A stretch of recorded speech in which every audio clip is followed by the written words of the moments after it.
sharu runotenda zvese rune tariro pazvose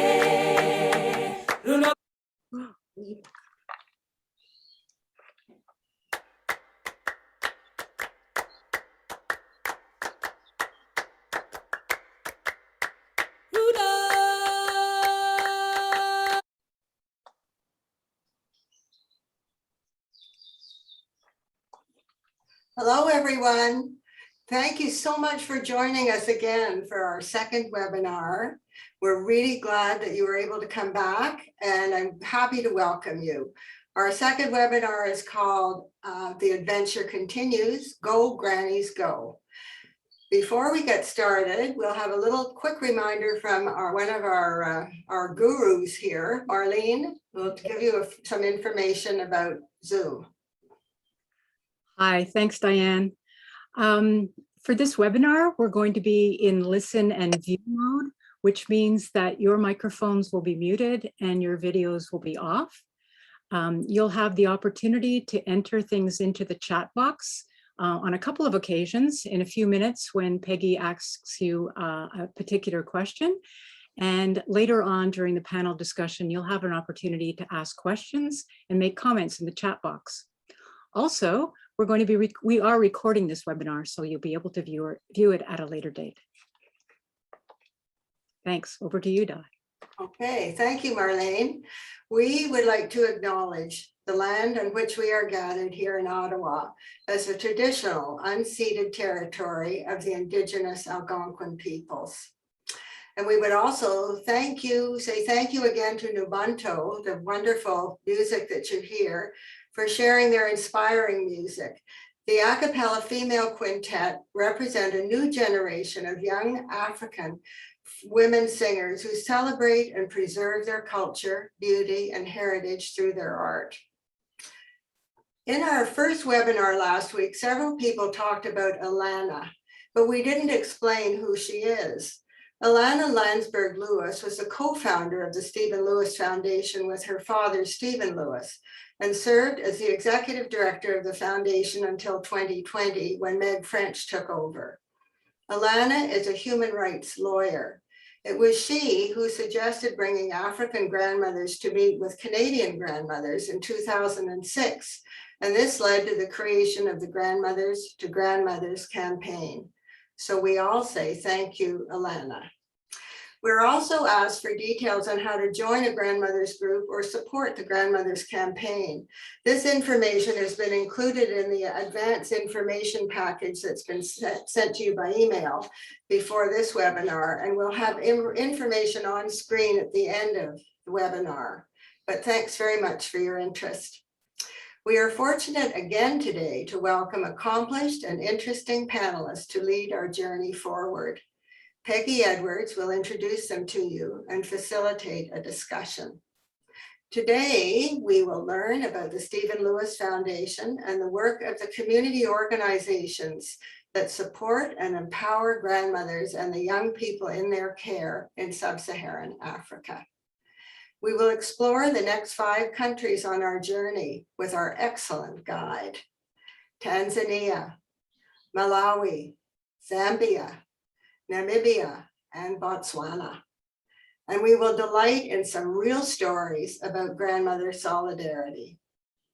Before we begin to hear from our experts, we thought it would be fun and interesting to have some perceptions from you. I'll turn it over to Peggy to explain, and then she will introduce our panelists for today. Peggy. Thank you, Diane. Okay, so what this is, it's a little fun exercise. It's called the creation of a word cloud. And what we're asking you to do is to put in the chat box one word, just one word, not a sentence, that describes your perceptions about sub-Saharan Africa. You know, for example, I mean, maybe the first thing, don't overthink this. What's the first thing that comes to your mind? It might be huge. It might be the word huge. It might be the word diverse. What's the first perception word that comes into your mind when you think about sub-Saharan Africa? So the chat box is open, and if you would please just put that one word in the chat box, that's all you need to do. And Felicity will be looking at all of those words and bringing them together into what we call a word cloud that we'll look at a little later in the program. And I think we'll find some really interesting things. Okay, so that's about the word cloud. Now, if I could have the pleasure to introduce our panelists, our speakers today. Got a wonderful lineup. I'm really looking forward to this.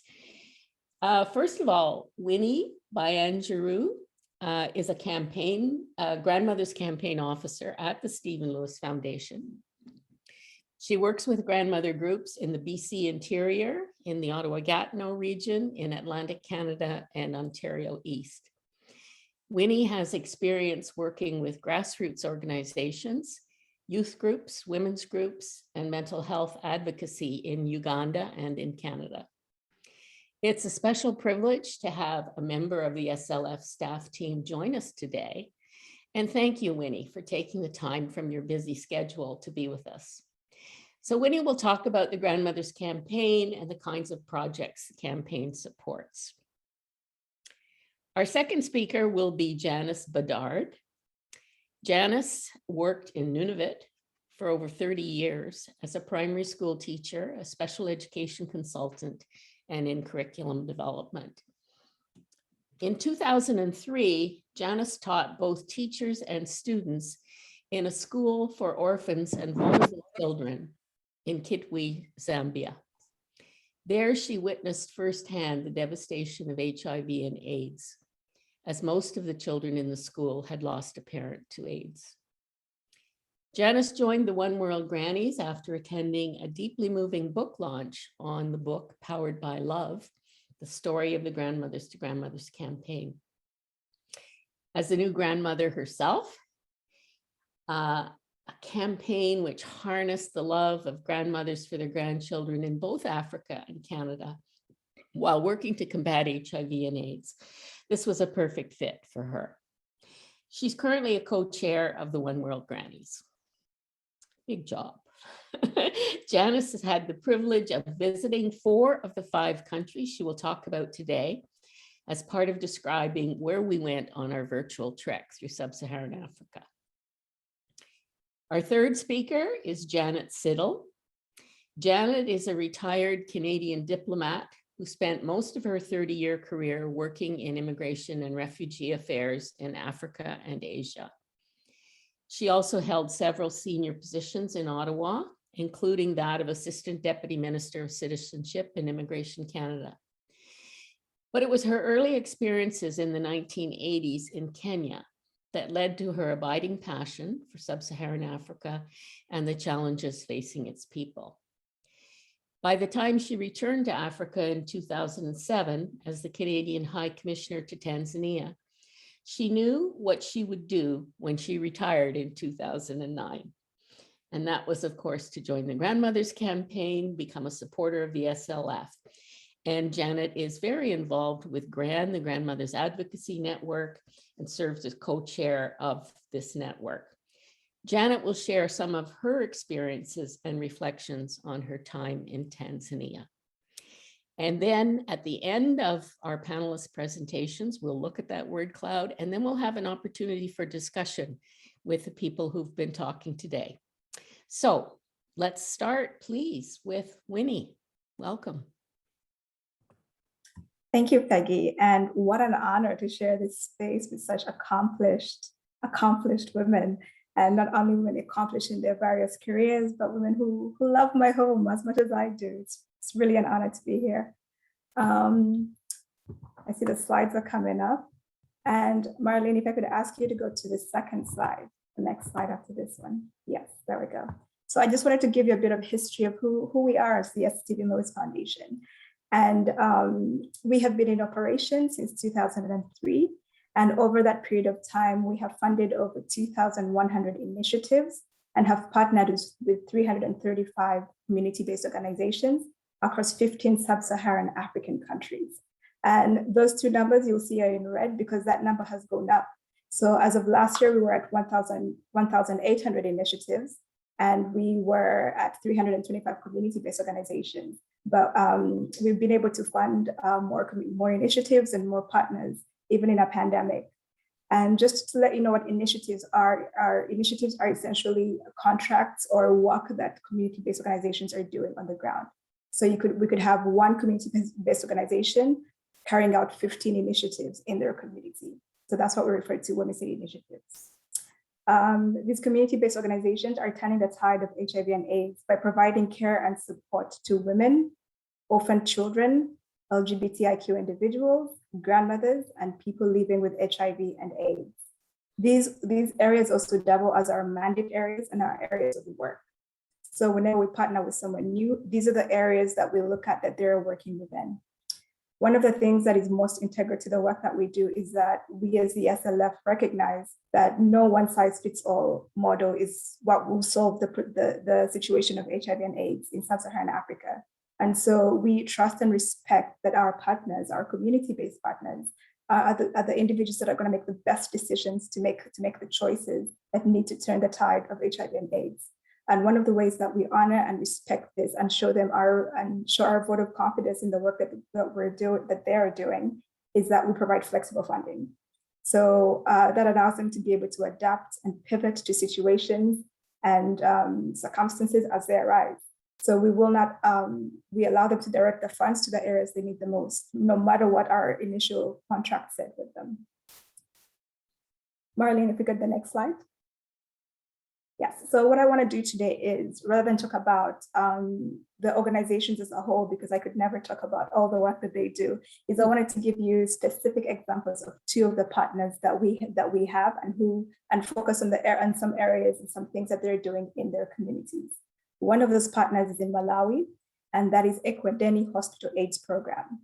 So they were formed in 1989, so they have been doing this work for a really long time. And they list their primary missions as providing care and support for people living with and affected by HIV in hospitals and in the community. And they are working towards an HIV-free society. So all the work that they do flows from those two mandate areas. And essentially what they do is they place an emphasis on the development of community-best approaches to extend the reach and impact of services that they provide. So anything that they take a part in has to have buy-in from the community that they serve. They do not sit in an office and decide what their community members need. They gather everyone around and they make those decisions as a unit, as a collective, rather than coming from an individual. So their home-based care work concentrates on chronically or terminally ill patients. This involves meeting the physical, psychological, palliative, and spiritual needs of not only people living with HIV and AIDS, but their families as well, because they recognize that people do not function as individuals, but function as a whole, and so approach their work with a holistic view. The volunteers from Ekwedeni go into clients' homes and help with feeding, bathing, washing linens, and other tasks as needed. And they do not only carry out these tasks themselves, but they train the family members to be able to do this work as well, so that the families are not relying on the volunteers coming in or not coming in, but they can also take ownership and charge and do this work themselves. Ekwedeni also provides counseling to patients on medication compliance. As we all know, it's really important to get people living with HIV and AIDS on ARV treatment, but it's even more important to have them adhere to that medication. So Ekwedeni helps sensitizes its clients on why it is important to adhere to HIV medication. They counsel them on nutrition and how maintaining a balanced diet helps the medication to do the work that it does in the body. And they not only educate them on it, but they also provide food packages for clients. So if they go into a home and recognize that, okay, this is a family that could benefit from receiving food packages, they go that step further and provide food for the family. They also educate on infection prevention. HIV is one of those illnesses that has a high comorbidity rate with other infections like tuberculosis, diabetes, and so forth. And so they educate their clients on why it is important to watch out for these other infections. And if need be, they refer them to the hospital as well. So they refer them to the hospital, they get them to the hospital, make sure they're on medication, and then they follow up to make sure that they're taking the medication as well. Ekwedeni believes that the most important aspect of their home-based care services is holistic care, which allows all family members and community members to take part in caring for the sick. This allows patients to interact with friends and relatives, unlike in the hospital where they would only see doctors, nurses, and maybe one guardian. Ekwedeni finds that this method is cost-effective and affordable not only for the family, but community members as well. The Equideni home-based care volunteers are selected by the community leaders and community members. So it is not that the organization sits down and picks people who are going to do this work, but they go into the communities, the small little villages where these individuals live and say, hey, who are the people that we could train up to assist the families here? And so clients are receiving care from not only their family members, but people they go to church with, people they gather with, people they have a relationship with. And so they feel included in the community. And including others also helps break down that stigma about HIV and AIDS. Because if your neighbor is caring for you, they are more able to step into your world, to recognize what you need, and to see you in a different light. And that is the approach that Equideni takes to how they provide the care that they provide. Marlene, if you go to the next slide. Our next organization is in Botswana, and they are called Women Against Rape. We commonly refer to them as WAR. It's a funny little acronym that they also like to refer to themselves as. So Women Against Rape is a women's human rights organization that primarily supports women and children experiencing violence and abuse. They were founded in 1993 by 4 women who came together as a result of a concern that they had no support services available for victims of rape. So they list their objectives as to reduce the incidence of gender-based violence through research, education, and outreach. They look to provide psychosocial support to persons affected by violence through counseling and legal support. And they look to provide a caring and supportive environment through the Safe House Shelter for victims of gender-based violence.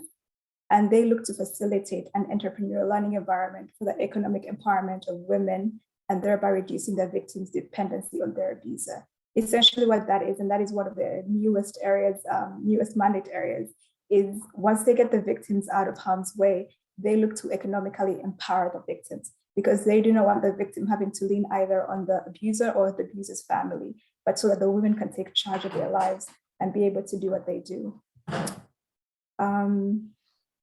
So during the COVID-19 pandemic, WAR was able to continue running their shelter during the lockdown. And to tell you a little bit about the shelter and what it looks like, the shelter has 4 bedrooms that regularly admit up to 5 clients in a room.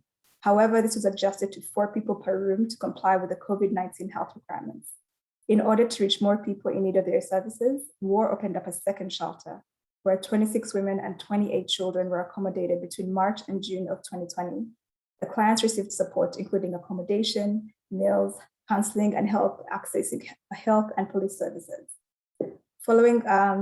They also started following safety and hygiene protocols at both these shelters. So they installed hand soap dispensers in the bathrooms and entrances. They purchased disinfectants for cleaning floors and wax surfaces. They installed paper dispensers for use after washing hands. And all the staff were provided with PPE. So that includes gloves, aprons, head covers, and they were also equipped with infrared thermometers so they could be able to check temperatures of staff and clients as they came in and out of the shelters. Now, these things might seem mundane or like regular things to us here who are living in such privilege in Canada, but with our partners, these are some of the small decisions that make the difference between life and death, or being able to do the work that they need to do safely. And so the work that you do as you raise funds in your communities, as you participate in the One World Challenge, these funds are going to things like buying this PPE, supporting the work that WAR is doing, supporting the work that Equideni is doing. And it's not only supporting just these 2 organizations, but 2,100 initiatives that are the lifeline for individuals on the front lines across 15 sub-Saharan African countries. And so we do not take your fundraising for granted. We do not take your solidarity for granted. We know that the work that you are doing here has ripple effects, and important ripple effects in countries across the world. So thank you. Yep, and Marlene, yeah, last slide. There we go. And if you want to learn more about what we do, there's links to our websites, the Stephen Lewis Foundation, the campaign website, or you can send us an email and we'll be happy to chat more about any questions that you might have.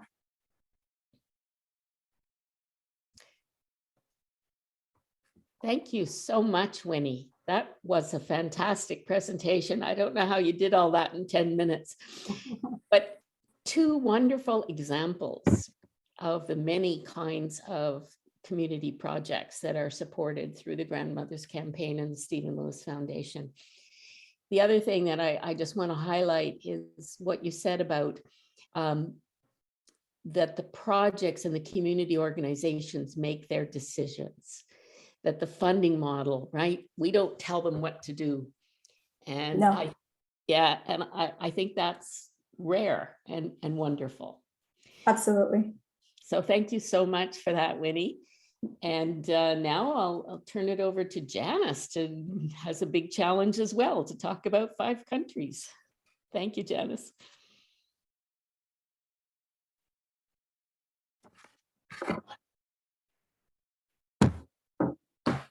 So welcome, everyone.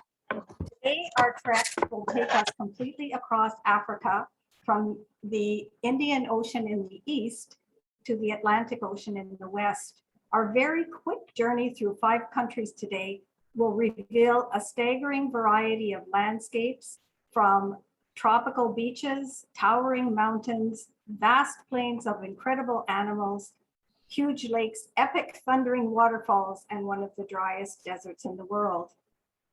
All of these countries share a colonial past. Tanzania and Namibia were originally colonized by Germany in the 1880s, but after Germany lost World War I, they were both turned over to Britain. All but Namibia gained independence from Britain in the 1960s. Next slide. Let's begin in Tanzania.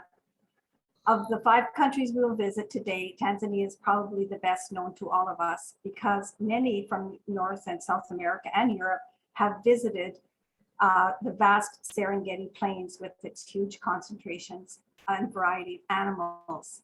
Others have visited tropical beaches in Zanzibar and along the coast, or many have climbed Mount Kilimanjaro, the highest mountain in Africa. Or they may have visited Africa's biggest lake, Lake Victoria, which is the source of the River Nile and shared with Kenya.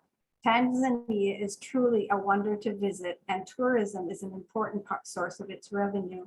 However, like all the countries we visit today, about half of Tanzania's population is involved in subsistence farming.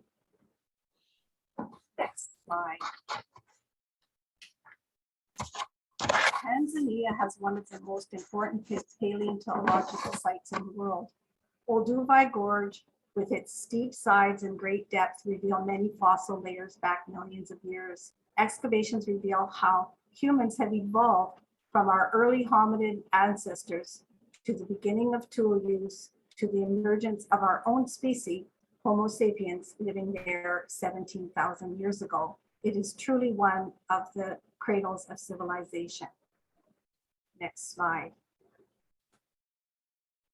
The next country we visit is Malawi. It's so small, I've included it on this map separately because I was not sure you'd be able to see it on our trek map. It's a long, narrow country and dominated by Lake Malawi, which is actually 20% of the area of the country. Next slide.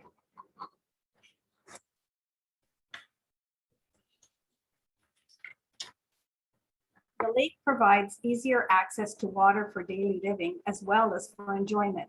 Tourism and fishing are also important to the livelihood of the people living near the lake.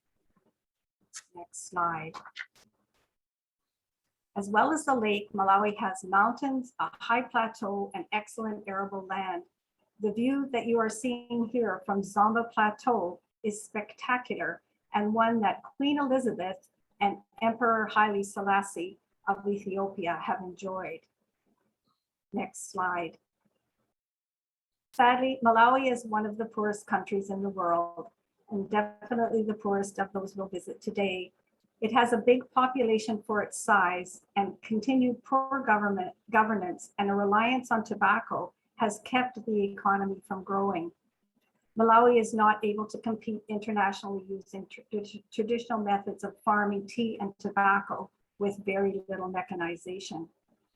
I visited Malawi in 2019, and here you'll see my guide James and myself and a friend in front of Zomba Plateau. James was an educated and hardworking young man He was disappointed in his government. He felt despite the riches of his country and the beauty of his country, the government had not made good investments. Only 10% of Malawi's population has electricity, which impedes growth and development in the country. Next slide. Next, we visit Zambia. It's best known for spectacular Victoria Falls, one of the original 7 wonders of the world, and twice as high as our own Niagara Falls, and wider too. Here you also see typical Zambian savanna with scrub woodlands. Next slide. Victoria Falls brings many visitors to Zambia, as does its wonderful national parks with its variety of animals. Zambian guides have pioneered the walking safari, which is an amazing way to view wildlife. There is nothing quite like seeing an elephant or a herd of giraffe where you are on foot. Zambians like to refer to their country as the real Africa. Next slide. Zambia is the most urbanized of our countries today, with cities located in the north near copper mines. The economy has largely relied on copper mining, but fluctuating prices over the years has created some instability in the economy, and the country is working to diversify.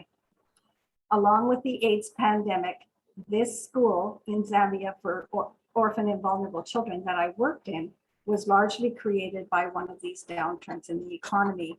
Unable to send their children to school, unable to afford to send their children to school, laid off workers created their own school.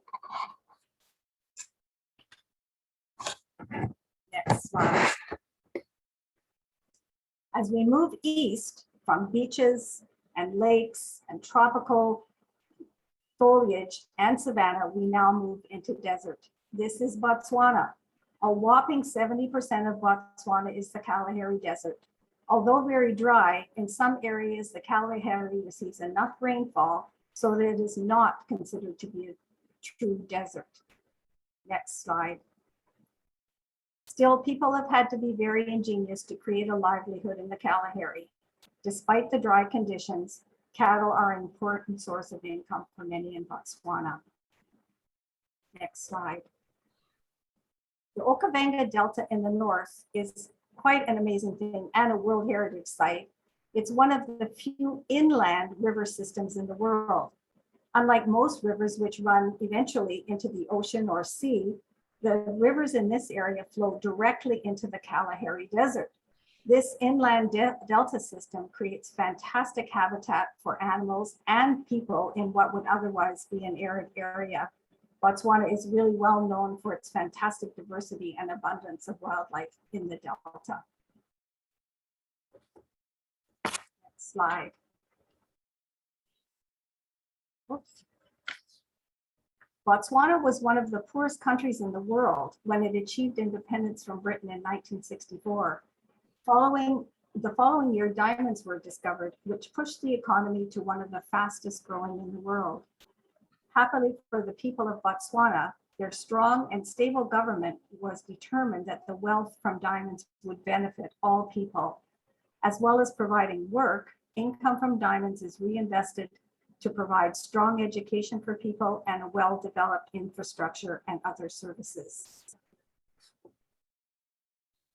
Next slide. The last country we visit on our trek today is Namibia. Even drier than Botswana, Namibia is mostly desert. The country takes its name from the Namib Desert, which means vast place. This is a true desert, unlike the Kalahari, with as little as 5 millimeters of rain falling in some areas. Namibia is known for these huge red shifting sand dunes. If you look up Namibia on the internet, you will certainly find many pictures of these incredible dunes. Next slide. We find the Kalahari Desert in Namibia too, as well as a vast gravel plateau, rugged hills and canyons. With only 2.5 million people, Namibia has the second lowest population density in the world, second only to Mongolia. Because the country is so dry, the government has ongoing studies to find underground sources of water.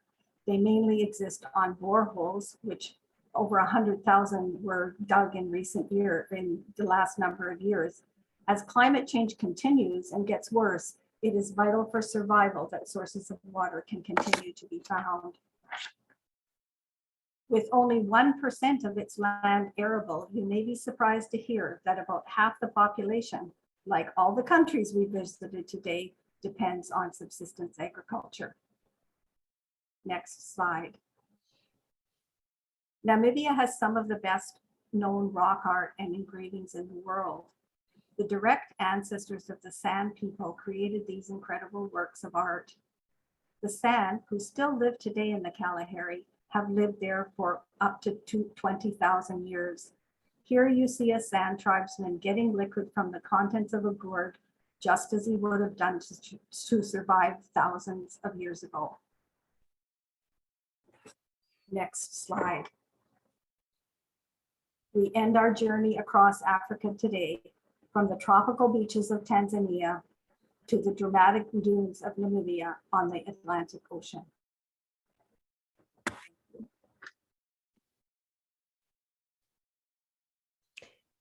Wow, Janice, thank you so much. That is fascinating. And it really, I think, sets the context when we look at the Grandmothers Campaign and support for grandmothers in all of these varied countries in sub-Saharan Africa. It's wonderful to have even this brief introduction to those countries. And I personally want to go and visit them all. Thank you so much, Janice. My pleasure. Our next speaker then is Janet, not Janice, Janet Siddle, who's going to talk to us about her experience and focus on Tanzania. Janet. Thank you, Peggy. And thank you to One World Grannies for inviting me to be a part of this adventure. As Peggy said, over the next 10 minutes, I'd like to share with you some of my personal experiences of working and living in Tanzania. Next slide, please. So Tanzania was my last assignment as a career diplomat before I retired. I was appointed the High Commissioner of Canada to Tanzania. And I often get the question, well, what's the difference between a High Commissioner and an ambassador? And it's a question of tradition. In the old Commonwealth, when we were all British colonies, you couldn't be an ambassador to your own head of state, which we all shared, the Queen. But this tradition was transferred to the new Commonwealth. And since Tanzania and Canada were former members of the old Commonwealth, we have High Commissioners to each other. Now, next slide, please. So what does an ambassador or a High Commissioner actually do? And it's about managing relationships. Now, Canada was one of the first countries to recognize Tanzania's independence in 1961.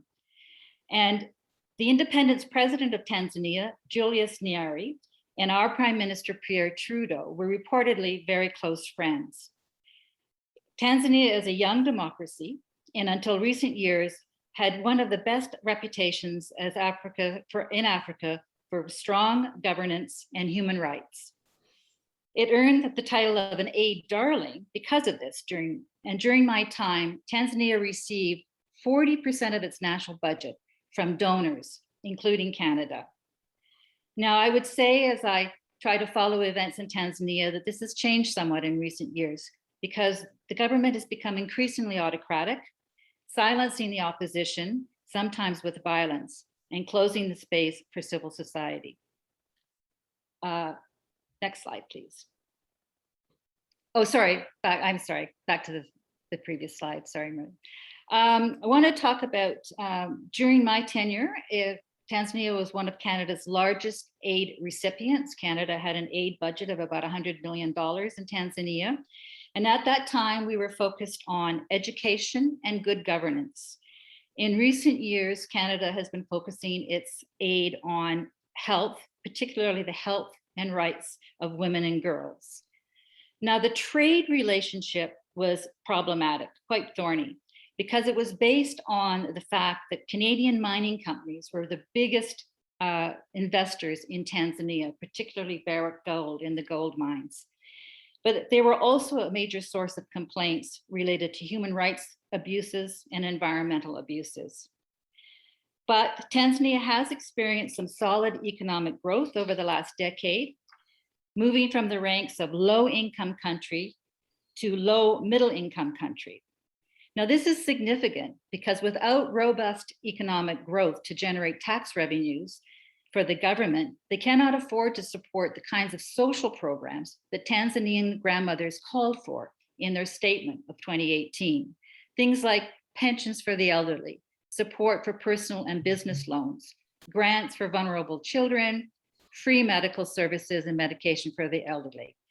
So countries like Tanzania, and particularly in sub-Saharan Africa, still rely on international assistance to fill those gaps. Next slide, please. Now, as you saw in Janice's presentation, Tanzania is a stunningly beautiful country. And everything you saw and heard about, or may have heard about of Tanzania as a travel destination, it's all true. The great wildebeest migration through the Masai Mara, the Great Rift Valley, Mount Kilimanjaro, the pristine beaches of Zanzibar. And I was fortunate enough to be able to experience all of those things. Next slide, please. But what really stuck with me as I traveled around the country visiting Canadian aid projects was the abject rural poverty, the lack of basic infrastructure like access to water and electricity. During my time in Tanzania, 80% of the population were rural subsistence farmers. Now, during the past decade, that has decreased to 65%, but urbanization does not come without its own challenges. And the country is young. Nearly 44% of the population of 62 million is under the age of 15. But in my view, if there's one factor that will drive economic and social advances in Tanzania, and indeed in all of Africa, it is the cell phone. It seemed like everyone had one, even the refugees who were in the camps along the border with Burundi. And where the rural population was once poor, underserved, and isolated, they are now perhaps still poor, underserved, but connected. Connected to negotiate better prices for their crops, to organize and advocate, to hold their politicians to account. And what happens when you have a young, connected population? I think that will be the driving force for change in countries like Tanzania and many other African countries. Next slide, please. Now, again, during my time there, I witnessed a very strong, robust response to the AIDS pandemic, with then President Kikwete and his cabinet members getting tested publicly and speaking about it often. Tens of millions of dollars poured into the country to mount a campaign of treatment and prevention. One of the unintended consequences, though, was that the doctors and healthcare workers were lured away from primary care to the high-paying jobs in the HIV/AIDS response that was paid for by donor dollars. Now, contrast that to the current government's denial of the COVID pandemic and the refusal until just this past summer to vaccinate its population. That's when the former president, John Magufuli, died in a Kenyan hospital, reportedly of HIV/AIDS, reportedly of COVID, excuse me. He was succeeded by his vice president, a woman who reversed course on that, but Tanzania has only begun to start vaccinating its population since the summer. Next slide, please. Now those were my official duties, but I think the work that really mattered to me during that 2-year period was trying to better understand Tanzania and the challenges by visiting the rural areas where people are still struggling to provide for their children. And what struck me most about those visits were the women I met, the women who were providing the leadership and the labor to hold these marginal communities together. Next slide, please. They were my role models. And here is a slide of some amazing women from the village of Nganjoni who are welcoming me to officiate the opening of some new classrooms and to show me their efforts to build their own health clinic. The nearest health clinic at the time was more than 10 kilometers away. And this is why maternal and newborn mortality is so high in countries like Tanzania. If there are any complications at birth, it is usually too late to save the mother and the child by the time she's been transported on the back of a bicycle or in a cart to the nearest clinic. These amazing women, through the small amounts, saving amounts from their selling of their produce in the market, they had managed to purchase a plot of land and were beginning to collect stones for the foundation in the hopes of building their own clinic in their own village. Next slide, please. And in this village, I met the most amazing advocate I think I have ever met. She's standing there third from your left on the screen. This is Valeria Mremo.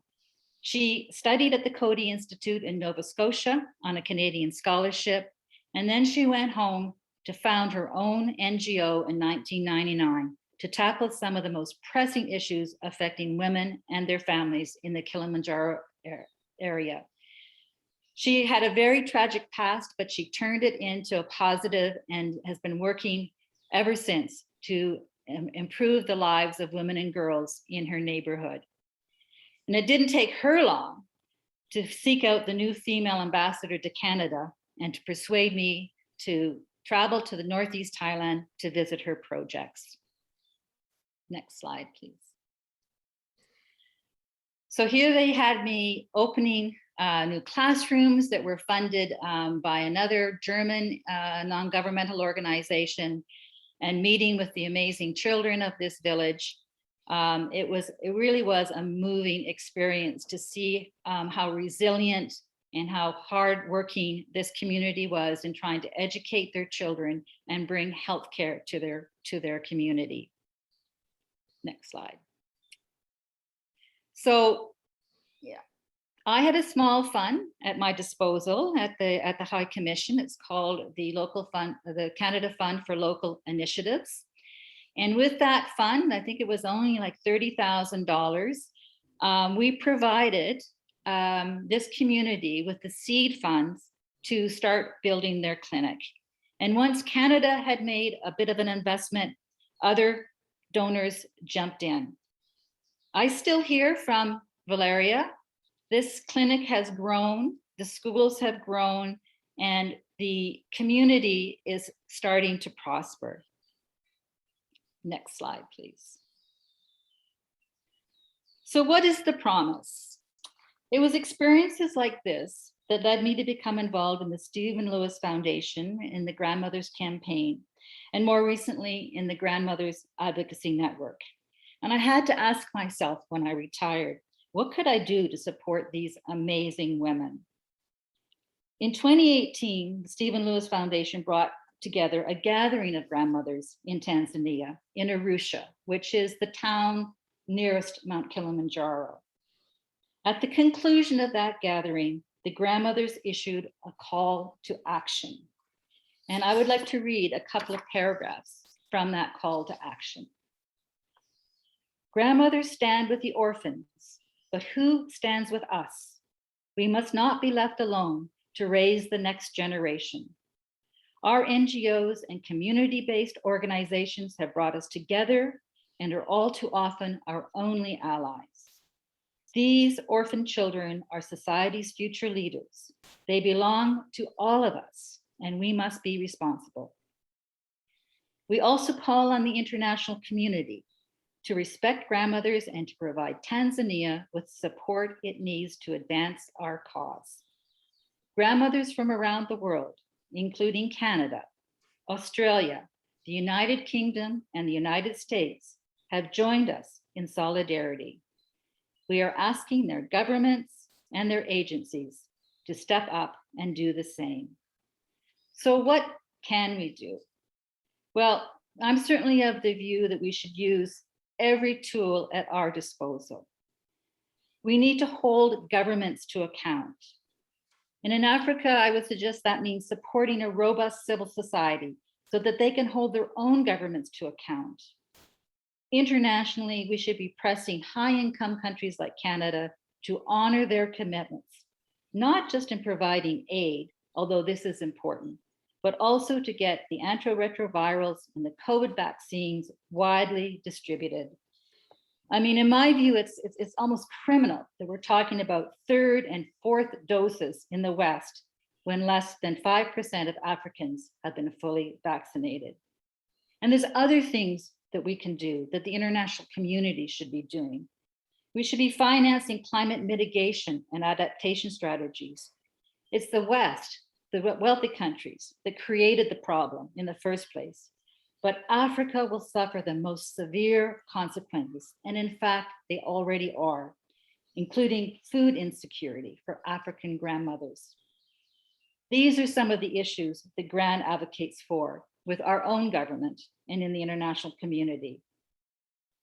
And wealthy countries also need to forgive Africa's debt, open their markets to African goods and services, break the cycle of aid dependency, and level the playing field. So that's work that we can undertake on the international level. But I also think we need to continue our support for large international organizations like UNICEF and the World Health Organization, and non-governmental organizations like Oxfam and CARE and Médecins Sans Frontières. And of course, the community-based organizations like the ones that the SLF is supporting. We must press our leaders to use all the tools at our disposal: international human rights instruments, trade deals, official development assistance, and support for community-based organizations. And in the meantime, we stand in solidarity with the African grandmothers, because women's rights are human rights. Thank you. Thank you so much, Janet. Wow, that was a powerful presentation.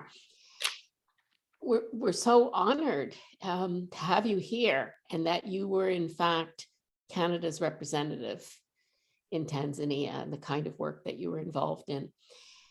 What you did was really set, I think, the political context in addition to the social context and the environmental context. And you highlighted some of the things that Canada can be doing, that we should be doing. And thank you so much for that. And I think it's just a great introduction to our third webinar, where we'll be looking at some of these specific campaigns. The other thing I wanted to mention is Janet is joining us from Yellowknife, correct? Whitehorse, the Sorry, Yukon. not Yellowknife. Everyone Whitehorse, Whitehorse, the Whitehorse, Yukon. Yukon. Yeah. How long have you been living there? 5 years. I moved to I moved up here to be closer to my daughter, and she has 4 children and now a 5th baby from her 2nd marriage. So I'm grandmothering big time. Okay, and thank you so much for joining us from so far away. That's, I guess, one of the wonderful things about Zoom webinars, is those kinds of distance don't seem to matter anymore. Thanks again, Janet. Okay, now we are going to get back to the idea of the word cloud, where you put in your one-word perceptions of sub-Saharan Africa. And I'm going to ask Felicity now to pull that up for us. Hope this works.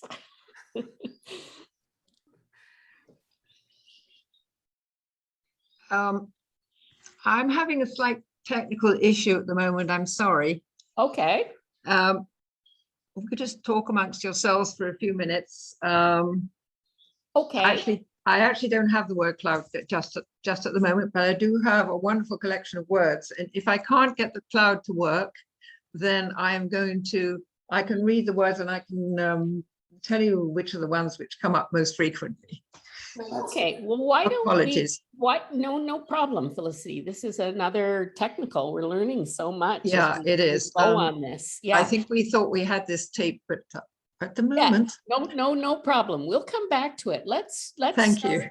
start with some discussion with the wonderful presenters we had today in the chat box. Your comments or suggestions, I see lots and lots around the word cloud, but questions or comments for our presenters today, please.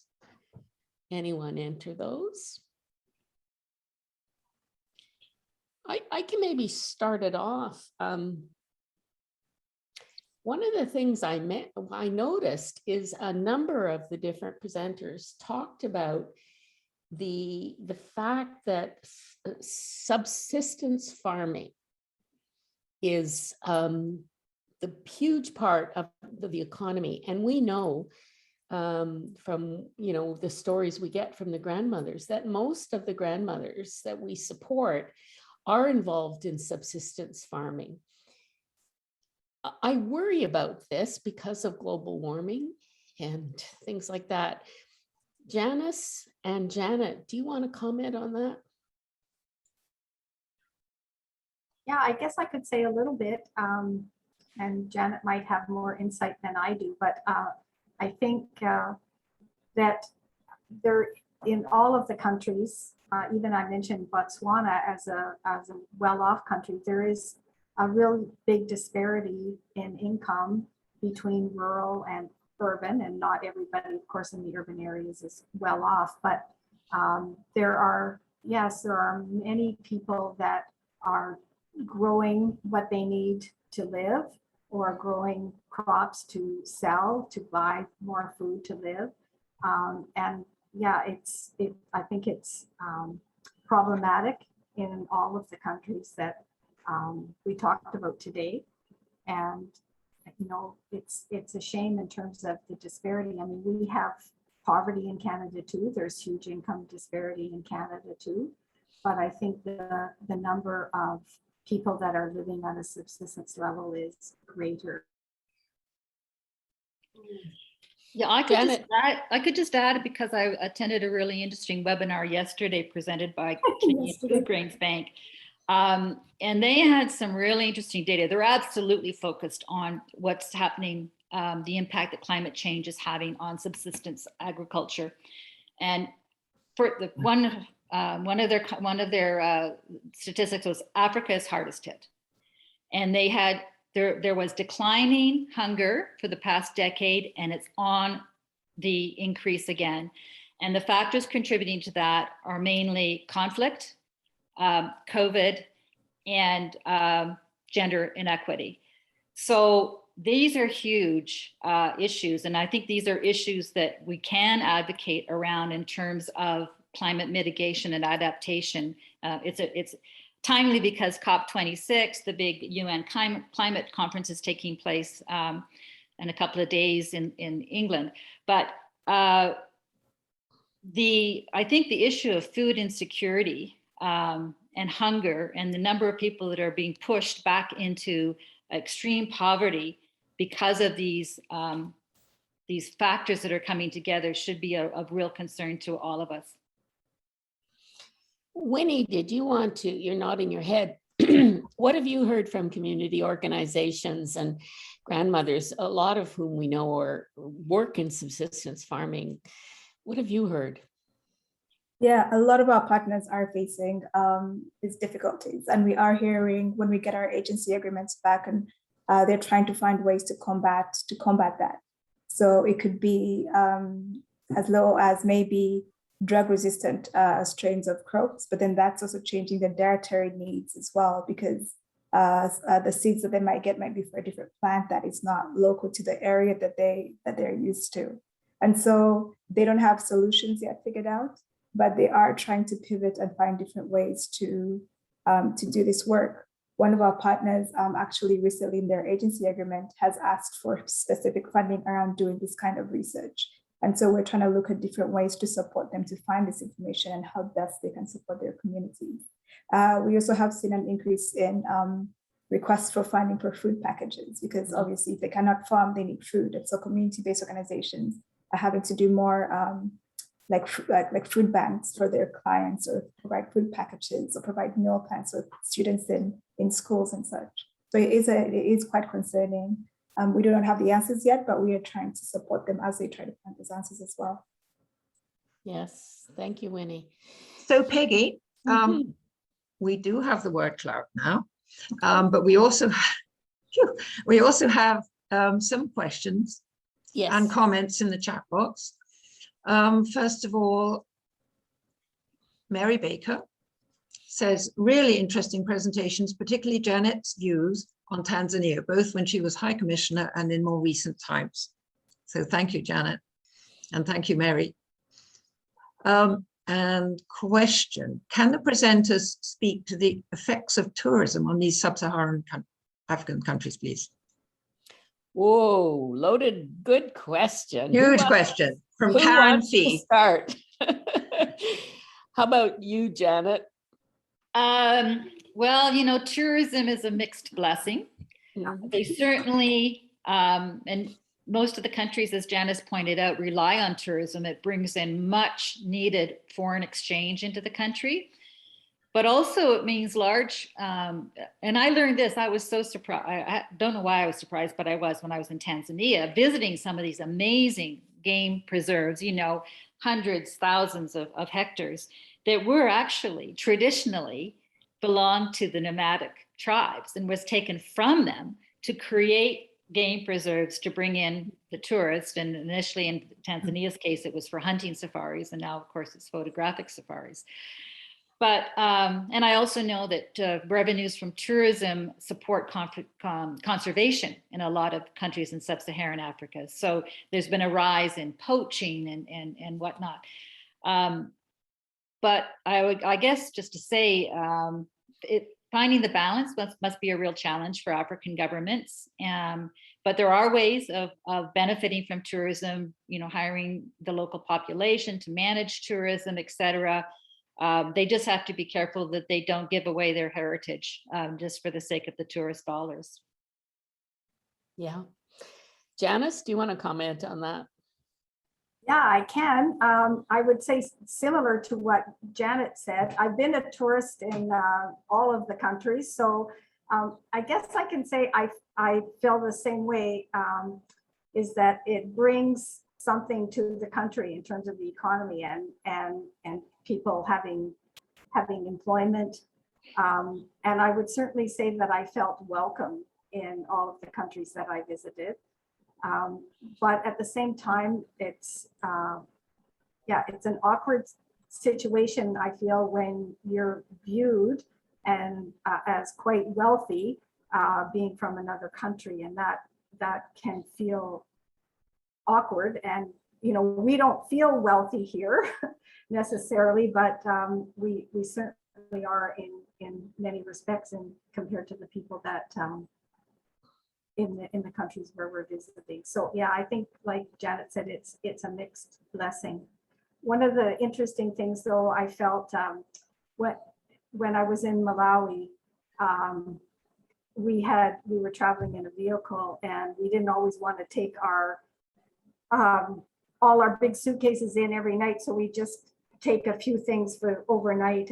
And you know, I asked James, is our stuff okay in the van? Like, you're leaving all our stuff in the van overnight? And he's like, no, it's completely safe here. Nobody is going to take your things. And that seemed kind of astonishing to me, that in this country that was not well off, that that people were respectful of other people's belongings and wouldn't do that. So yeah, the other comment I'll make quickly about Malawi was that we tried to take once a picture of some people in the field similar to the picture I had of the tea growers, and the woman on the side of the road was not happy with us.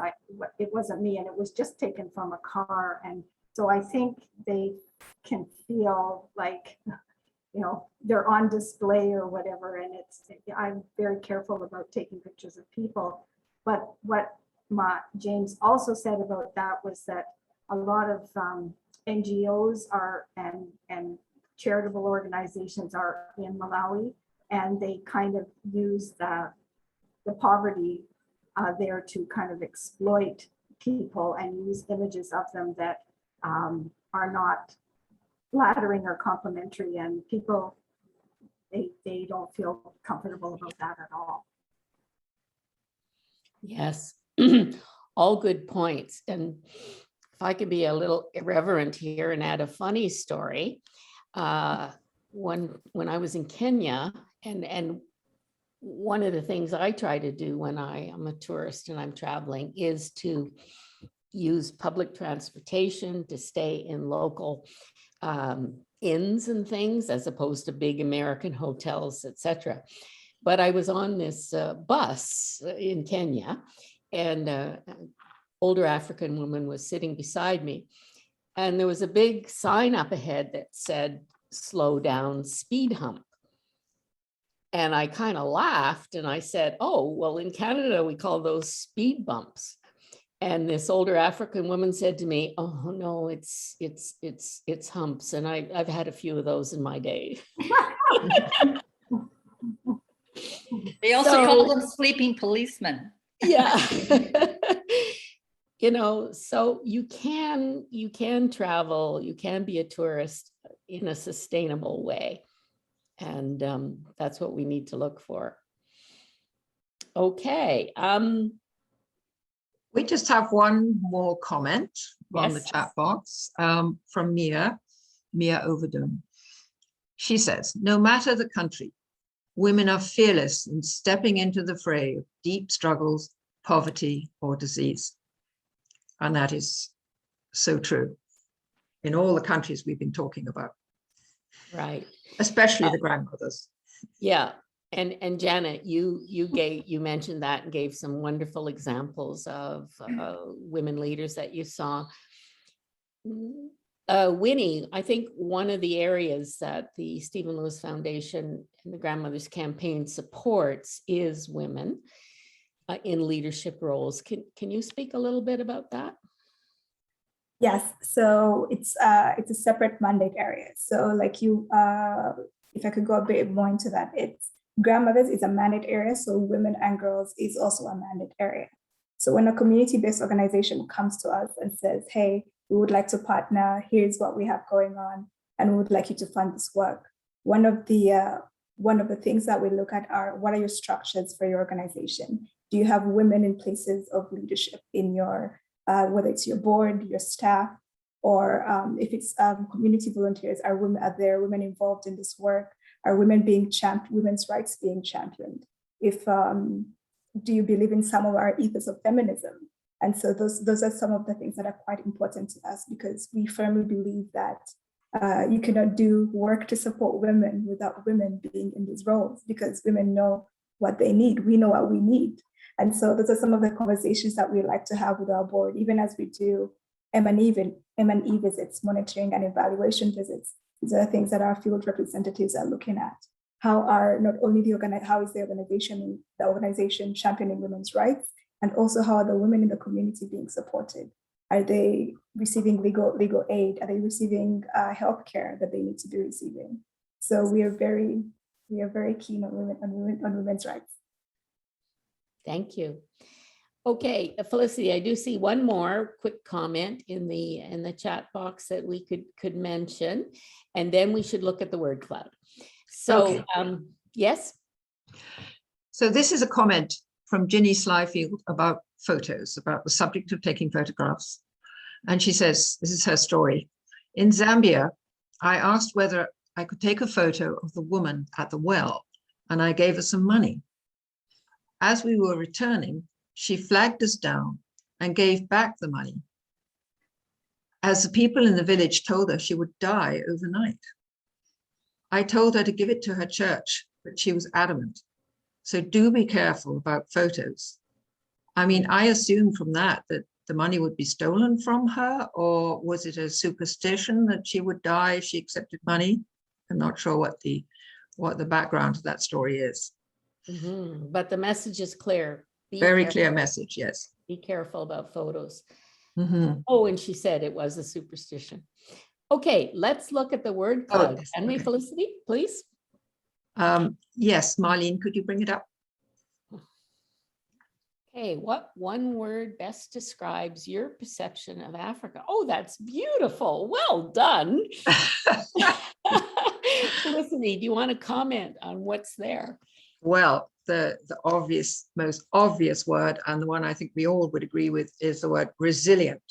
And I think this is a word we use very often in relation to the grandmothers and what they are dealing with and how they manage in conditions and under circumstances which most of us would find absolutely impossible. And so I think that's that word resonates.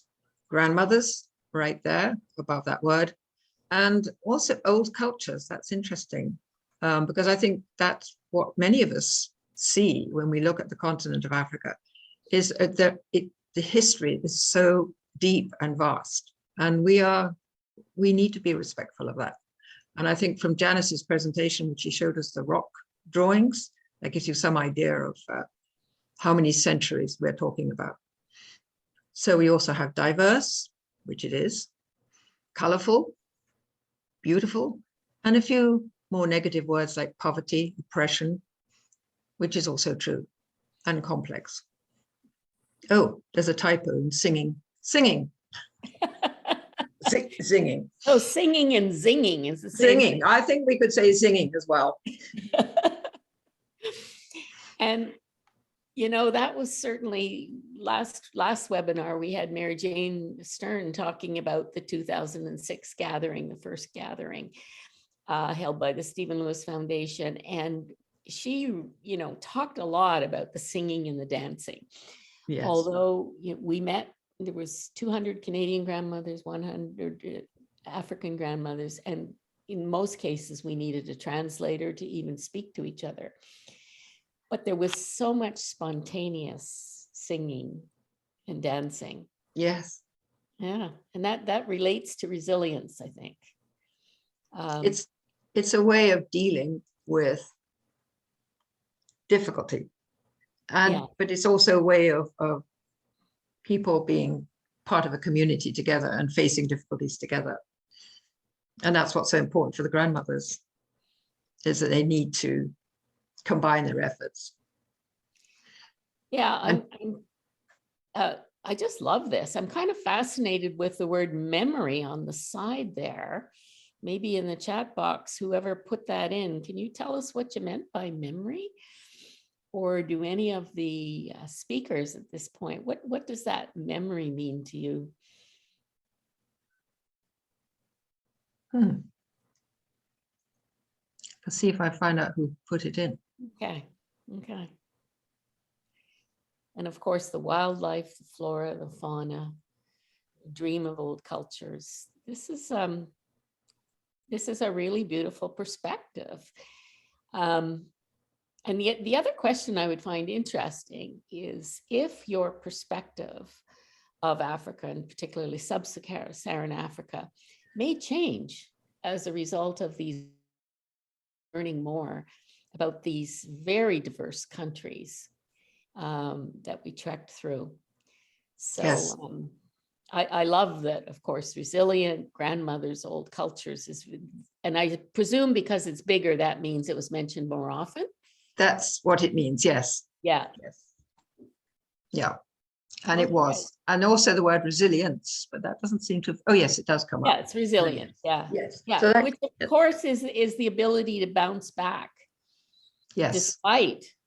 Despite oppression, despite conflict, despite all of the difficulties, despite losing their children, burying their children because of HIV/AIDS, the ability of the grandmothers to be resilient. Okay, so I do have a comment here from Arlene McDonald, who put in the word memory, and she says that some of the countries mentioned were ones where I spent time in the early 2000s. Hence, all the memories are in my mind listening. Interesting. Thanks, Arlene. Thank you. Okay, at this point, I'll turn it back to Diane to wrap up. Well, that was pretty amazing. I thought that was very wonderful. You know, if we say that perception is reality, the reality there looks very positive, I think. I didn't see any negatives. It was We know there are difficulties, but I really didn't see people's perceptions of Africa as being negative, which is pretty wonderful.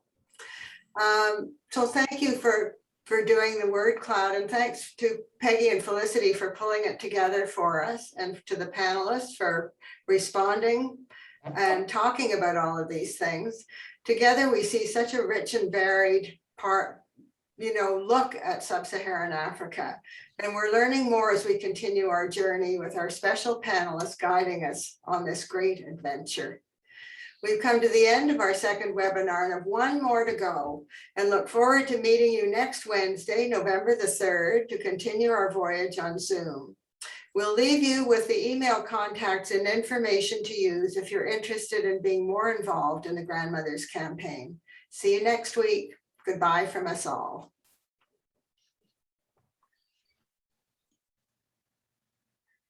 Mama, mama, mama, mama, yeah. Mama, mama, mama, mama, yeah. Mama, mama, mama, mama, yeah. Mama, mama, mama, mama, yeah. Chelo mama, ngifuna ukubuyela ekhaya. Mama, yeah. Chelo mama, lumendo, ansawufuna. Mama, yeah. Moya wami udabukile. Mama, yeah. Nenhliziyo yami ibuhlungu. Mama, yeah. Funa ukubuyela ekhaya. Ozangane. Uyangishaya. Ozekhaya. Ngiyesaba mama. Ozangane. Uzongibulala. Ozekhaya. Akulathando. Ozangane. Lapha ekhaya. Ozekhaya. Uzangibulala. Ozangane. Akangithandi. Mama, mama, mama. Mama, mama, mama, mama, yeah. Mama, mama, mama, mama, yeah. Mama, mama, mama, mama, yeah. Mama, mama, mama, mama, yeah. Chelo mama, ngifuna ukubuyela ekhaya. Mama, yeah. Chelo mama, lumendo, ansawufuna. Mama, yeah. Moya wami udabukile. Mama, yeah. Nenhliziyo yami